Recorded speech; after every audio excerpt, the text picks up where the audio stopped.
Hey everyone, it's Mondays with Michael. Greg just gave me that moniker, so I stole it, frankly. We start our expert series, and of course, we start off strong with Greg Dickerson. How you doing, Greg? Doing good, Michael. Yeah, I was thinking about it this morning. I'm like, it's Mondays with Michael. That's awesome. I think that's great. I hopefully I know the fans are tuning in. You get a lot of requests. I don't know if you actually take the time to look at the comments, but you are a fan favorite. So thank you so much. Yeah, thank you. Yeah, I do read the comments, but I don't respond because it's your channel and I want to respect that. So for everybody watching, I do see your comments and I appreciate the feedback. Whether you agree or disagree, Yeah, we're here to talk and debate and discuss. And the big thing is I think a lot of people don't hear or don't watch the whole thing sometimes, and they'll think we said one thing and yeah, there's another, like the housing market discussion we had. yeah. We were talking about, can the housing market tank 50% in 1 year? Right. And that's just not possible. Well, I mean, anything's possible, but that just doesn't line up. No. And you can't show any evidence why that could happen. So you got to understand what we're discussing and kind of Yeah. really listen to the concepts and not misunderstand what we're saying sometimes. Yeah, I think we're going to get into that conversation because you're right. We got some pushback. And again, I'll just say it clearly. Single family homes in the United States cannot fall 50% in a calendar year. It just can't. It just, Yeah. Now I don't think you can find anybody that's going to agree with that. And I think even Ken McElroy with he didn't say, it's kind of hard to interpret exactly what he is saying. yeah. So the question is, can there be a housing market crash? What does that mean? Can house prices come down? Absolutely. Will they come down? Mhm. Probably, because they go up and Yeah. down. Like right now, we're still below 2017 levels when you look at the median household average nationally. And again, we were talking about national Yeah. home prices coming down 50% in a year. That, maybe some pockets you might see that, Sure. but I Yeah. don't know where. In certain neighborhoods for apartments in New York, you might be seeing that. Yeah. But nationally, that's just not really what we're seeing in terms of any indications out there right now. And, one of the comments was, you and I are saying real estate prices will never go down. We never said that. Never said In that. fact, we say the opposite. Real Yes, estate is exactly. up and down. It Exactly. always has been. Now, historically, it's gone up. But Yeah. right now, at this point in time, the national average, we're still below 2017. Hmm. So we haven't gotten back to where a peak was in 2017. The Fed started jacking rates up, and what happened? If you guys remember, fall and summer of 2017, 2018, we Hmm. saw just it fell off the cliff. It did. And that's when prices started coming down a little bit. So Yeah. interest rates is what's driving housing. You said it in one of your videos that people are buying payments, Yes. not price. And again, people have to qualify now. So how do you have a bubble? Let's just say, what's a bubble? Yeah. A bubble is an unsustainable exponential increase in the value of an asset, Hmm. whatever that asset is. Okay. Real estate is an asset class. Stocks are an asset class. Hmm. Cash is an asset class. Yep. So right now in the stock market, we have an unsustainable exponential increase in valuation that's a bubble that is going to burst because the fundamentals don't support the prices. Hmm. The Fed's involvement and the Treasury's involvement is what's supporting prices. For sure. Real estate's very different. Buyers have to be qualified and they're getting long-term debt. Yeah. What's driven up the median average price of houses across the country are the higher end markets like DC, like Hmm. San Francisco, where you have very high income earners Hmm. that are coming in and paying, $1 million to $2 million for an Yeah. average house in certain areas. Yeah. That's skewing the average house price. Yeah. That's not representative of everywhere in the market.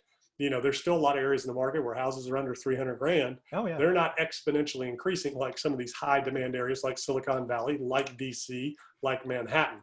So those are going to skew averages. So you got to keep that in mind. So, real estate prices, it's all cyclical. It's all Yeah. based on interest rates. As the rates go up, the prices will come down. As rates go down, the prices, Yeah. often go up. And people are, buying right now because it's, much cheaper for a lot of people to own than it is to rent, or their payment is much less as owning versus renting, Hmm. which is creating, a movement with millennials into, buying homes that probably weren't thinking about it, 2, 3, 4 years ago.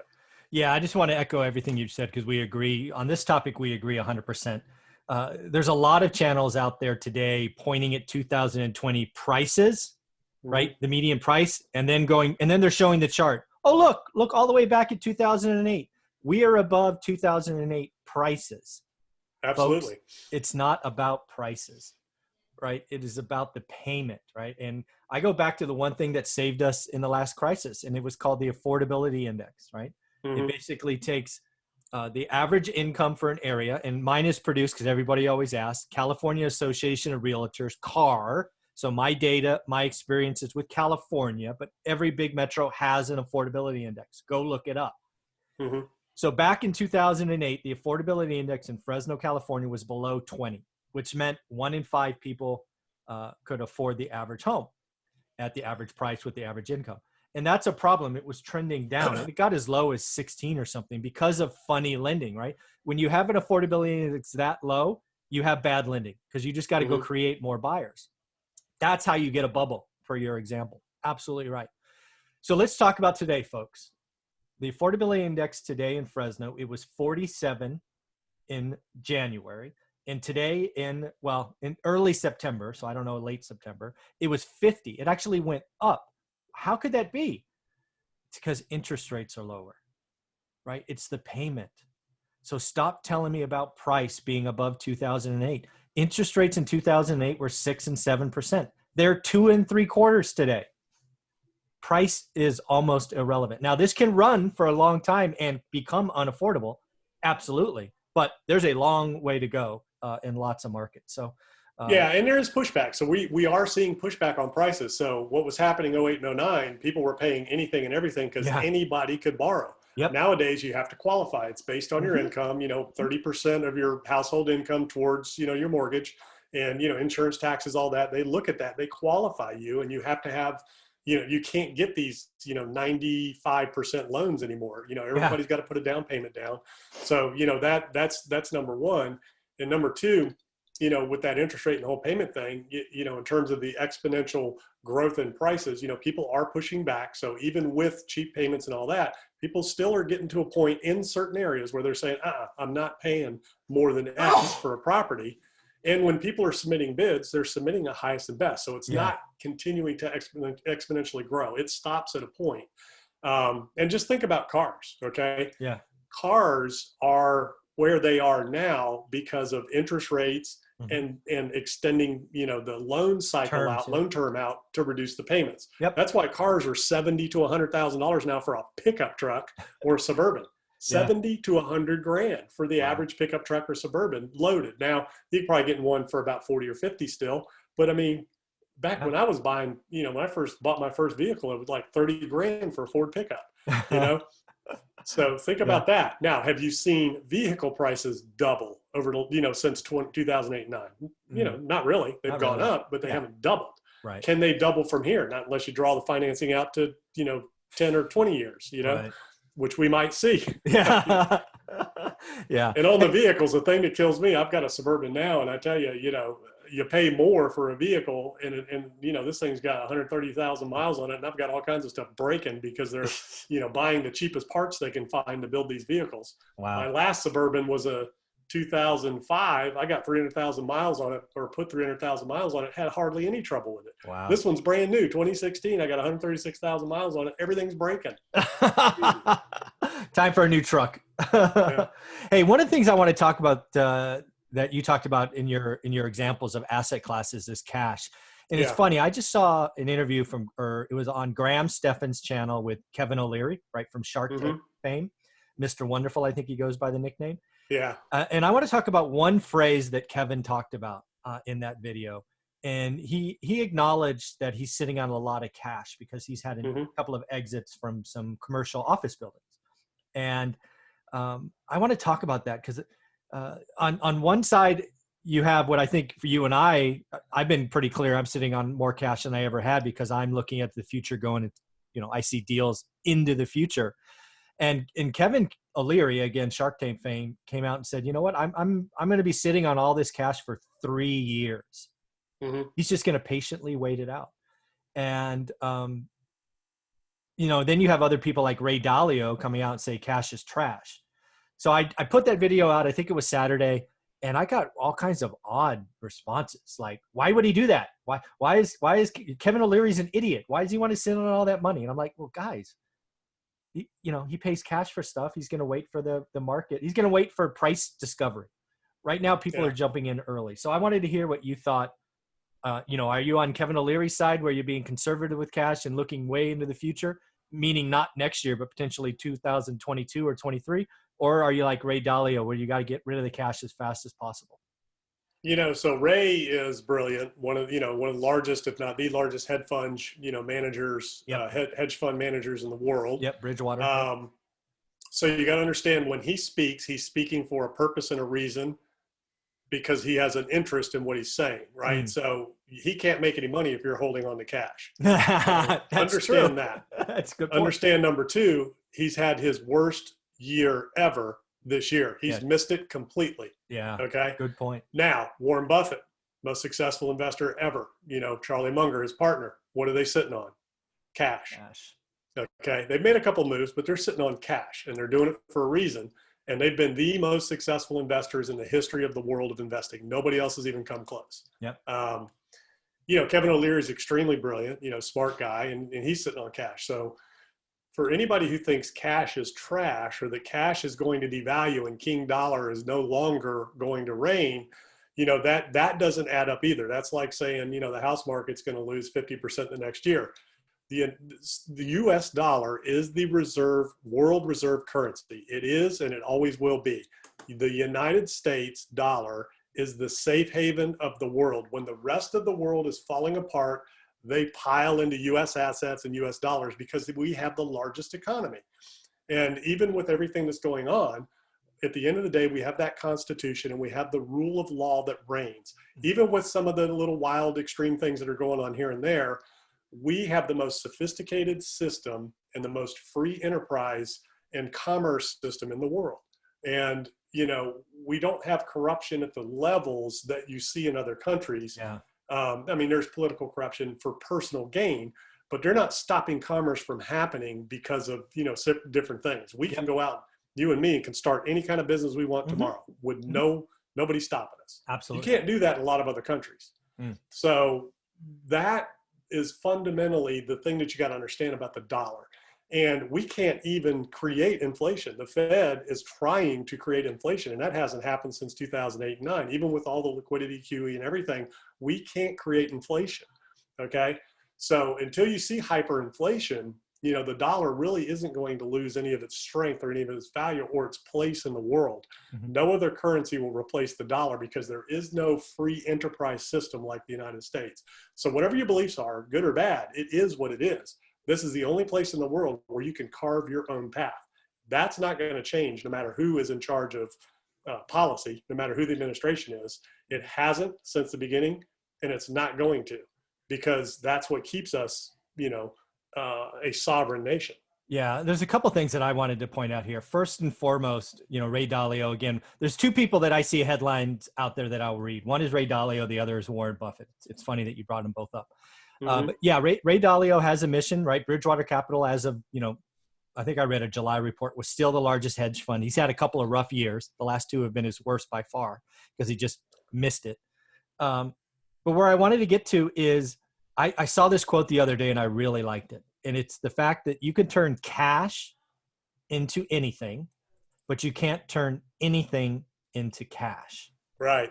Right. That you gotta say that to yourself a few times because, when you're Kevin O'Leary and you're sitting on, I'm going to assume tens of millions of dollars, if not more, he's like, dude, I'm a patient investor. And that is okay. What I really appreciate about Warren Buffett, Charlie Munger, what I'm going to assume in Kevin O'Leary is they're willing to wait patiently for the right opportunity because they know one will come by, right?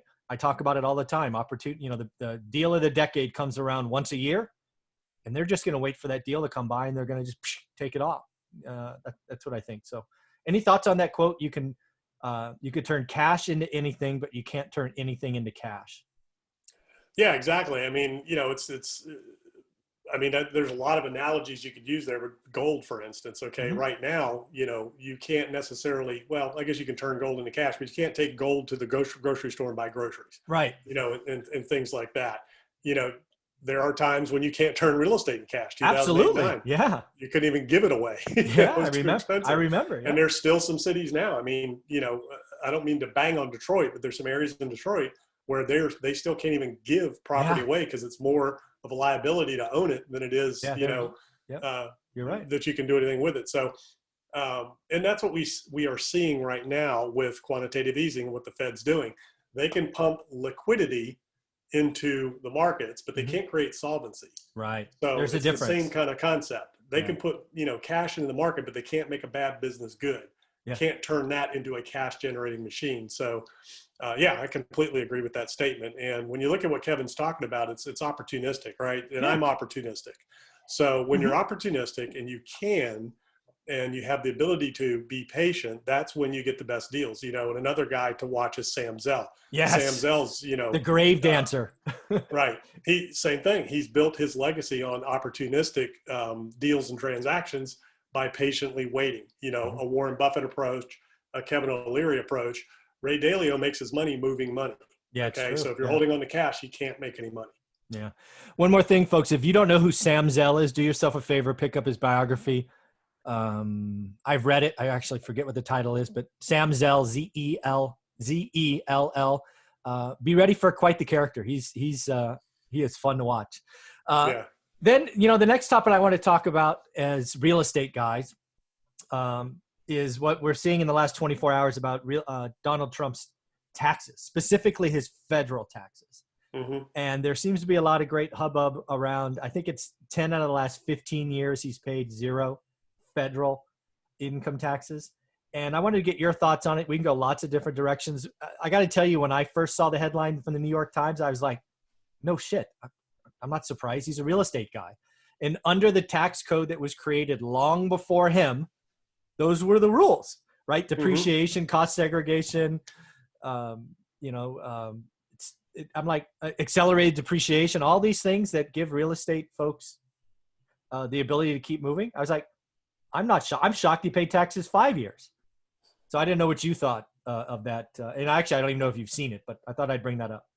Yeah, I've seen the news and all that. So number one, and regardless of where you stand politically, either side of the aisle, number one, this is a report from the New York Times. And if you know anything about media, I haven't seen a tax return yet. I haven't seen any documentation or proof. All we've seen is somebody that wrote an article. Yep.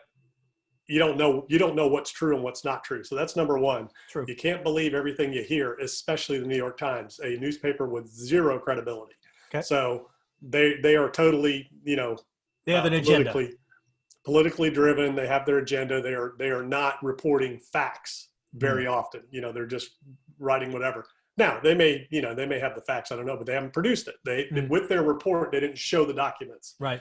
Number one. So number two, yes, the tax code has been in place for a long time. And as a business owner, as a real estate investor, there's a lot of advantages in the tax code, and they're put there for a reason.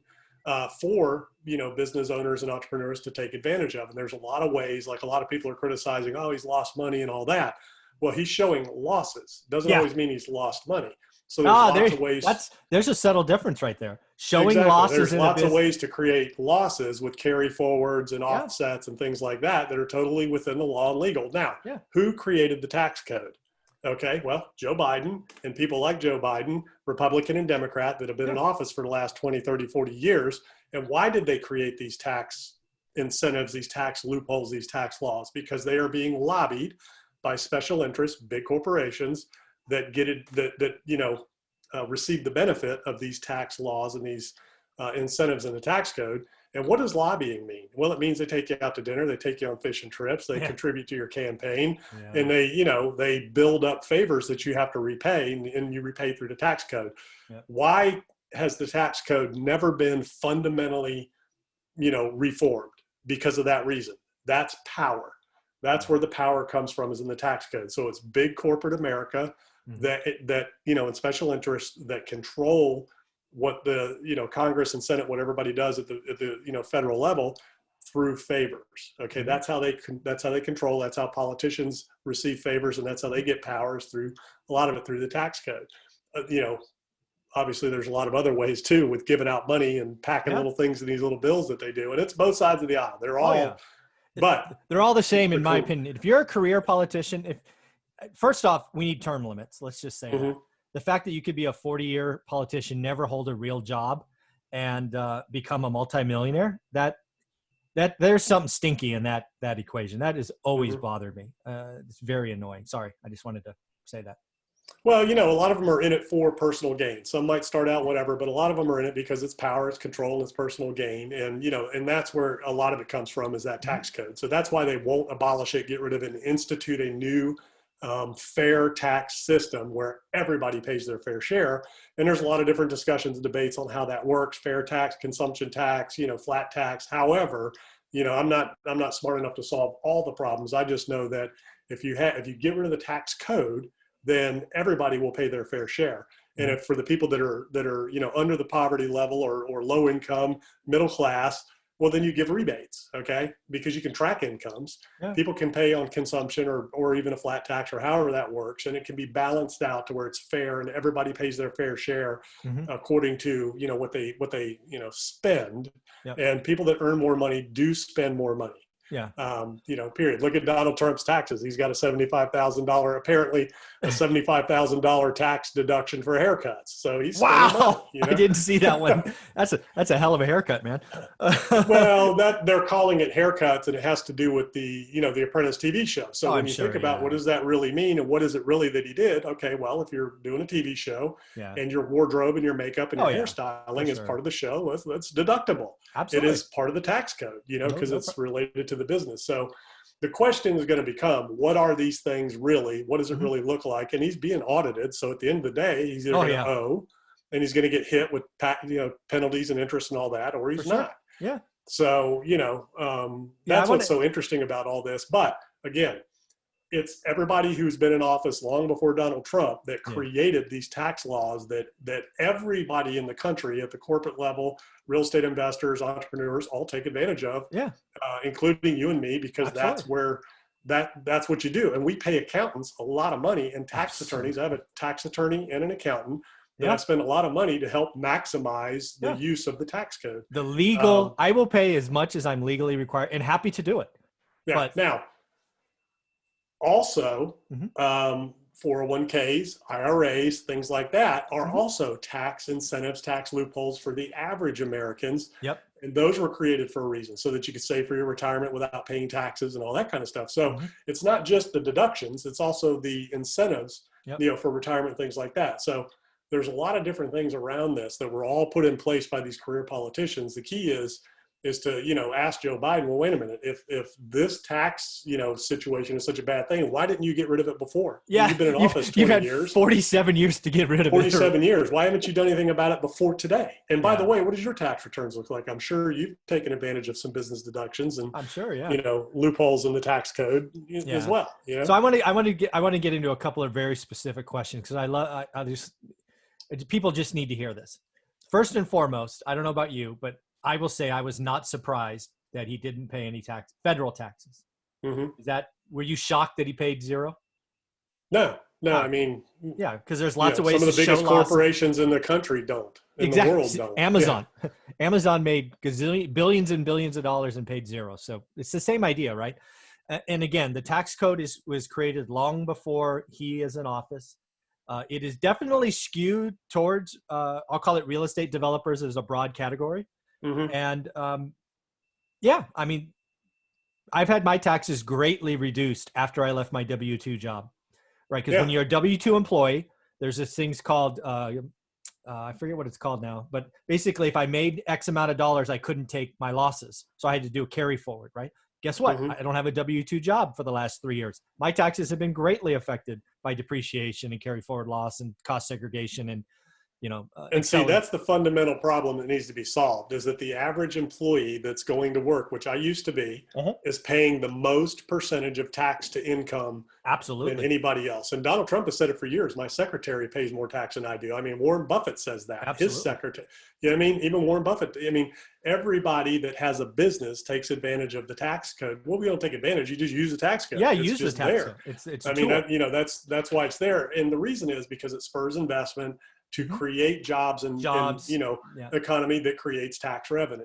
But it is very unfortunate that there is no way for the average employee to take advantage of the tax code in any way other than to have a business, which I always tell everybody, look, you need a business so you can run some expenses through your business and reduce your taxable income a little bit. But, you know. Yeah. The other thing that I think that I see in this hubbub is I do expect this, because again, we're so close to an election. It's just, that's where we are on the calendar. If there's a change in the executive branch, November 3rd, I suspect that real estate will become something that is beat on next year because we need some more taxes. So I'm imagining a unfriendly Congress and unfriendly IRS, or whatever you want to call it. I expect some of those loopholes, as some people will call them, to be closed next year. Is that just a real estate guy being concerned, or could you see the dominoes falling that direction? Well, there's not a whole lot they can do on the federal level other than, accelerated depreciation, the home ownership tax deduction, things like that they could go after. But I think it's going to be more on a state and local level where, real estate taxes are going to increase exponentially. But yeah, it'll be interesting to see if they try to do anything in the tax code to eliminate, any kind of incentives. Because again, the people that are making laws that have been in office forever are getting paid to keep the tax code where it's at. They're being lobbied. Yeah. So I don't know that, and again, unless they control, both sides, House and Senate, and the presidency, one party or the other, right. You can't just push stuff through, that you want in any way that you want. And hopefully we don't see it one-sided one way or the other. The whole purpose of government is to have those checks and balances and have healthy debate, right, so that the best ideas get put forward and the best policies, versus what everybody's getting paid to do by special interests and big corporations. And unfortunately, that's a lot of the way it's been. Yeah. The other thing I wanted to mention is there's no question that in this example, Donald he paid lots of taxes. I bet you his property tax bill was tens, if not hundreds of millions of dollars. All the stuff he owns. I mean, people that say he's not paying his fair share, I guarantee you the property tax bill and all those golf courses all around the world and office and all of that, there's huge, huge taxes he's paid. Yeah. And this isn't a, defend Trump or anything like that, because the dude has zero moral character. He's like zero. Yeah. Can that go negative? I mean, I don't know. Yeah. There's zero moral character there. So this isn't a pro-Trump thing. This is just, real estate. We're talking real estate, we're talking taxes, and we're talking tax code. And a lot of people take advantage of it now. Personally, I don't like Donald Trump's character at all. And, I'm a conservative, been a Republican my whole life, not traditional Republican values, just conservative. I'm all about free enterprise. Yep. You get out there and you take risk, and you should be able to earn what you can earn and not be limited. And what you make should not be taken from you and given to somebody else. Now there's taxes, and I agree with paying taxes and all that. We need, all the things that we need, but I believe in limited government. I believe in, free enterprise. I believe in individualism, that you should be able to get out there and believe what you want and live how you want, and do what you want, as long as you're within the laws of the land and you're not hurting anybody else and those types of things. But you should be able to make whatever you want to make and give whatever you want to give and earn whatever you want to earn. Yeah. I said and create and do all that versus being told what you can do and being limited and things like that. And I think most people fundamentally agree with that. There's others that say, that, we should be redistributing wealth and all that, but it's usually not theirs. Yeah, exactly. It's not their wealth. that they're wanting to see that happen with, they're like, well, not mine, but everybody else. Yeah, exactly. Not here. Yeah. The other thing I forgot about, I wanted to ask you about Kevin O'Leary is this time frame. This is, again, sorry to jump back to a topic, folks, but back to Kevin O'Leary's kind of timeline. He says, I'm going to be sitting on cash for up to 3 years. I don't know. I guess I wasn't surprised by that, but as a businessman yourself, Greg, are you looking out that far for opportunities coming, or how far do you think they're out there? I'm deal to deal, and I'm sure Kevin's the same way. If you brought him the right deal, he would jump. So I don't understand a time frame, because nobody knows. None of us have a crystal ball. We're still in the middle of the pandemic. We don't know what that's going to do going into the fall and winter. All the health officials are saying it's going to get worse and create potentially more shutdowns and more, if not that, people staying home, just not wanting to get out there. If it does get bad. And I saw something today that, somebody, Cushman and Wakefield, or one of them, CB Richard Ellis, is saying that the office sector is going to recover fully in 2025. 2025. I saw the same article. How do you know that? I mean, how can you say that? Nobody knows. Nobody knows what's going to happen. what I can tell you is that if you live in a high-rise building and there's one elevator, you're Yeah. not going to want to wait an hour or 30 minutes or whatever for everybody to get up and down so you're the only one in there, you Yeah. know, those types of things. So there's a lot of things going on right now that can fundamentally shape real estate, shape, the markets, shape the economy, things like that with the That's true. election cycle, Yeah. all that stuff. So again, I'm opportunistic. I'm market agnostic. I am asset agnostic. It's what is a good deal? Bring Yeah. me the deal, and then let's make the decision based on that. And now you have to take into context everything that we've seen that could happen. Pandemic. 2008, the pandemic. What's going on now? I mean, there's a lot of factors now evaluating a deal or an opportunity, so that what's economic Armageddon proof, what's pandemic proof, what's Amazon proof, what's e-commerce proof. So you have to think about all these things now when you're making these decisions. So I think for Kevin, he's probably thinking there's going to be a change in administration, Mm-hmm. which could potentially change some things. Yeah. So he probably wants to wait in terms of a big movement of cash to see what that regulatory environment, what the administration, if there is a change, is going to look like. Yeah. If Trump stays in there, we can kind of understand what we're going to be seeing. But if if Biden and Harris jump in, we're not sure. Yeah. We kind of know where things were with Obama and Biden, and that wasn't extremely bad. Obamacare, whatever you think of that, has not been a good thing if you look at where health insurance costs are, Mm-hmm. and the other things that came out of it. It was very destructive to the health insurance markets and the healthcare system in general. Mm-hmm. What we need is to be able to cross state lines and get Yeah. competition in there to drop health insurance premiums. But existing conditions are definitely something that need to stay. But that's a whole different discussion Yeah. in terms of that. But timeframes are going to be very difficult. There's so much up in the air right now. Yeah. Until you I get think, past the election, know what we're looking at, and then see where this pandemic's going. Those two things need to be put to bed before I think significant movements of capital can be justified. I like how you walk that through. So I think you're absolutely right. If the right deal came along to Kevin O'Leary, he would do the deal. There's no question. But what I think he was trying to say, right? It's in a YouTube clip, right? So it's a soundbite. I think what he was basically saying is he's going to be patient. I think that's really what he is saying. And again, I get a lot of comments on this channel where people are like almost acting like the money is burning a hole in their pocket. They want to put it to work so fast because they've heard cash is trash, or they almost want to get rid of it. So I think what Kevin O'Leary is saying is, no, I'm gonna wait for the right opportunity. I think that's really what he was saying. I've been patient my whole career, and I've always been, anxious to deploy capital, didn't want to miss out on deals, but I've always been patient. So that's a very interesting dichotomy there. Yeah. And the older I get, the more patient I am, and I'm able to be, because, granted, I'm only 53, but I've been doing this since 1997, self-employed, entrepreneurial journey, done what I've done, built what I've built.